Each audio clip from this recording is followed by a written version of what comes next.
Right, we're going to be in this ship's hold for a while. I need to carry out some repairs. Won't they notice a police box? Hopefully not. It's an Earth survey ship, probably full of all sorts. Junk! So they won't notice us then. Right, will you be alright here for a while? Oh yes, the best of Deal or No Deal will be on soon. Got tea, got cake. Couldn't want anything more. Right, let's have a look and see what's inside this ship's hold. Hello world, I'm the Doctor, a magic spacewoman travelling in my hardly ever reliable shed. Oh look, lots of tubes, I wonder what could be inside them.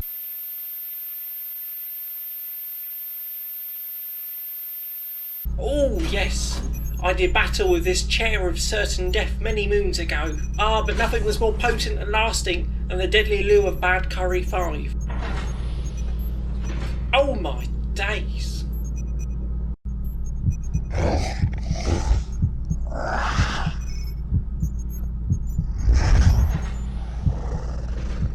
Oh, that's absolutely typical. Hey you, get over here. Right you are, Skipper. Doctor, it's nice to see you. You what? I could see you at the CCTV, that blue box of yours. Oh yes, I'm the Doctor.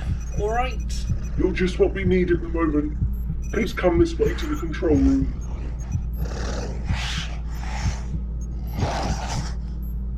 I say, who's this? The Doctor. Hello there, lovely ship you've got here. Any problems I could help you with? How can we trust you? You don't have much choice really. I'm here, you're there, he's there, and that spaghetti monster is out there. That's only a small part of it. So what is it you're so afraid of then? Oh yes, I can completely understand you now.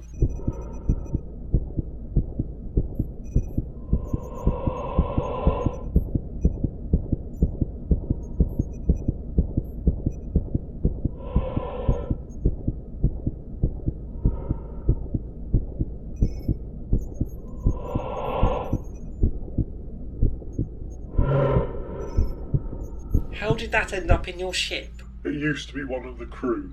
He said he felt unwell, and he started to change into that. We think it could be a virus he picked up from one of the ice planets we've just surveyed. Perhaps this virus was dormant, and when you returned to this nice warm ship it started to wake up and grow. Open the door again. No, it may see us. It didn't seem to react much last time. Please open the door. I'm a time lady and I know what I'm doing. At least I hope so.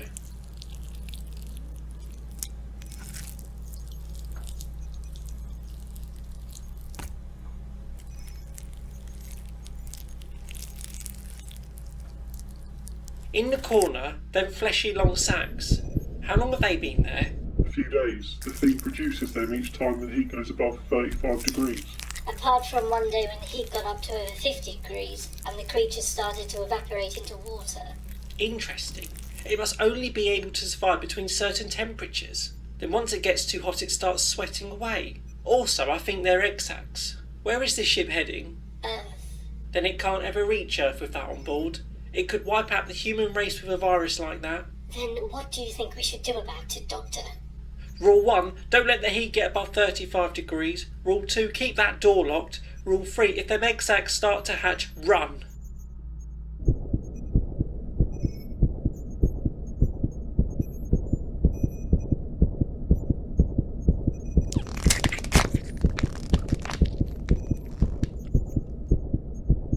That's funny. That live signal monitor is only picking up me and that monster, and not them two. Plus there were 2 egg sacs that were already open. Did you clear away the bodies from the last ship we boarded? Yes, just as I'd finished feeding them to Mother, she appeared. I don't trust them.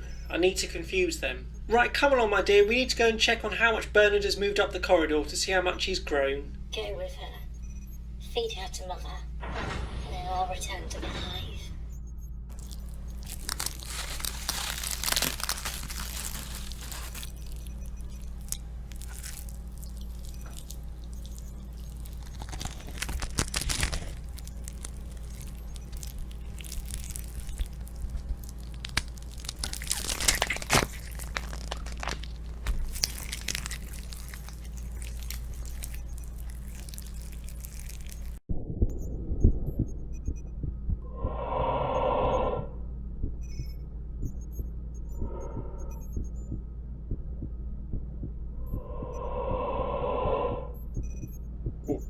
What do you think it's doing? I think it's reached its midlife crisis.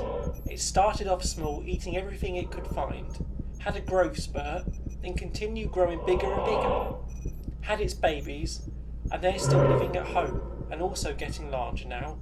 It's reached the point where it's so large, it's just sat there watching TV, just like a normal human life. So what's your plan? What would you have done if I'd not arrived to help you? I hope you would have worked out that it would have been very silly for you to land on Earth without quarantining yourself and informing Earth's authorities that you had a virus on board. No, we wanted to get more help first. Exactly. You would have ended up wiping out most of Earth's population with that thing, and I think that's exactly what you wanted. What exactly gave you that idea, Doctor? If this creature has eaten all the crew on board, and as I noticed on your computer, it said there was only Bernard and me as living life signs. What does that make you? I don't understand. There were 5 egg sacs in there, and 2 were open. And then there are you 2 crew members, Pinky and Perky.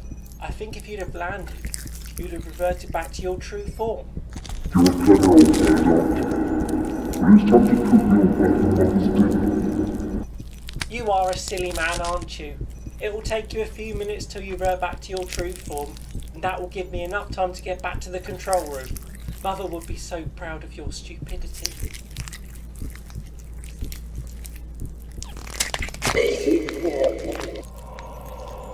What would the doctor do right now? He'd get stroppy with something, then be absolutely brilliant. We are approaching the planet known as Mars. Oh, for goodness sake, stop that bleeping! No, that's it, Mars. If I turn the heat up, then Bernard and Pinky and Perky would evaporate back into water. Then I just need them lovely Martians to freeze the water into ice, and the problem's solved. Ship's systems critical. Oh well, if this is the last thing I do, at least it's saved the air from this virus. Or flood, as I'm going to call it now.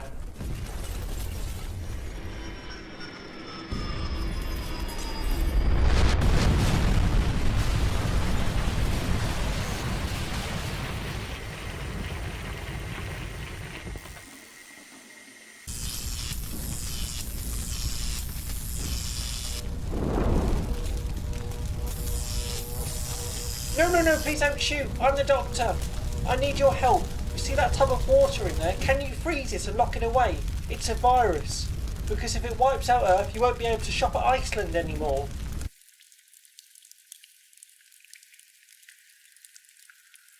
That was a lovely cup of tea. Thank you so much for that iced tea. Lovely to meet you, baby ice warrior. Wonderful stuff. Right, I better be off. Oh, what are you doing?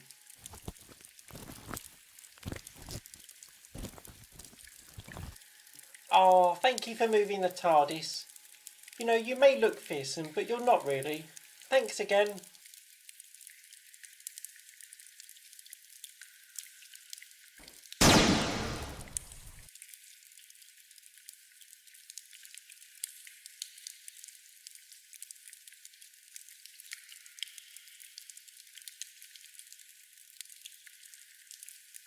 Right, I've got it. Yet another tea bag jammed in the systems again.